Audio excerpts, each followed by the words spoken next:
All right, so in that first song we sang, even when I don't feel it, even when I don't see it, you're working.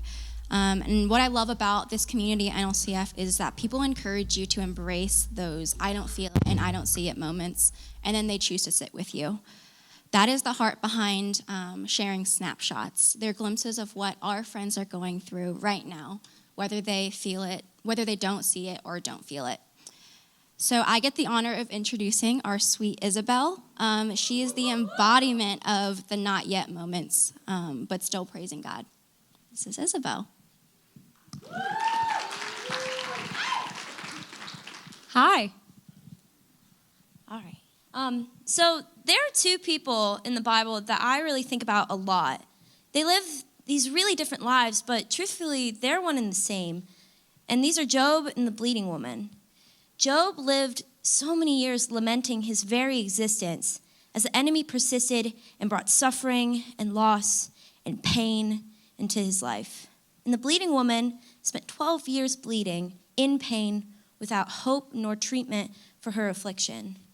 These two seek out God in very different ways, but are eventually relieved of their suffering by the power of God. But then what? Did the bleeding woman ever find herself sobbing and shaking, detaching completely from her reality, not thinking it was real? Did Job ever panic because he felt immense pain from the loss of his loved ones and worried himself to physical illness at the thought of losing another person? And how on earth did he stay so faithful throughout all of it? And did either of them learn how to trust God after?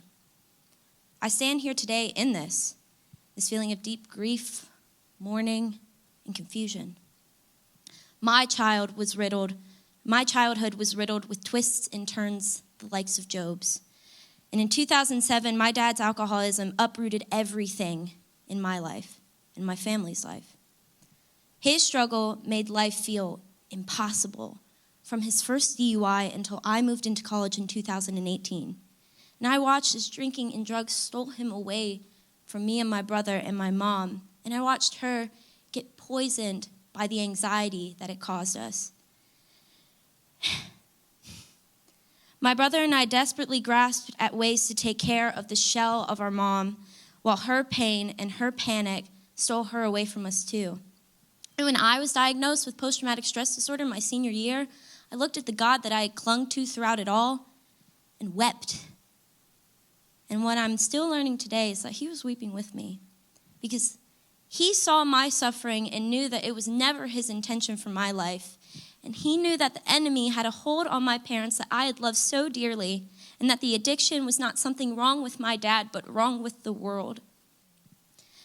Now, as I trudge through life alongside God, I'm learning how life is not the same as it was back then.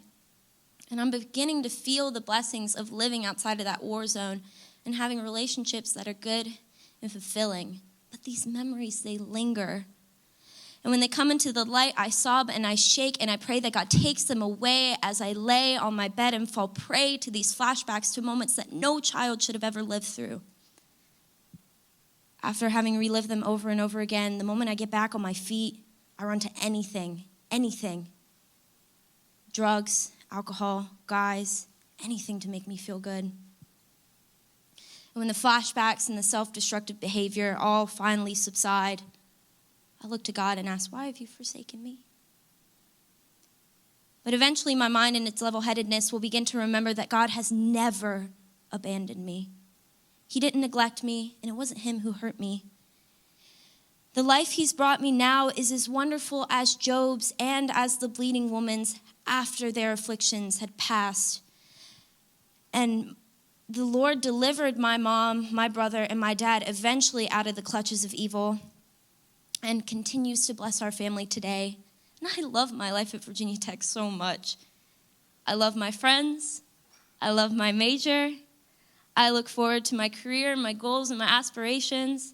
And despite my past and the way that I fall short when I struggle with post-traumatic stress disorder, I wake up every day knowing that my hope is not found in myself or my abilities, but in the Lord. And I'm nowhere near close to perfect. I'm quite the certified mess. But moving forward, I pray that God sees how much I love him and he knows me and loves me better than I can myself, and he'll always be more to me than my past. That's my snapshot.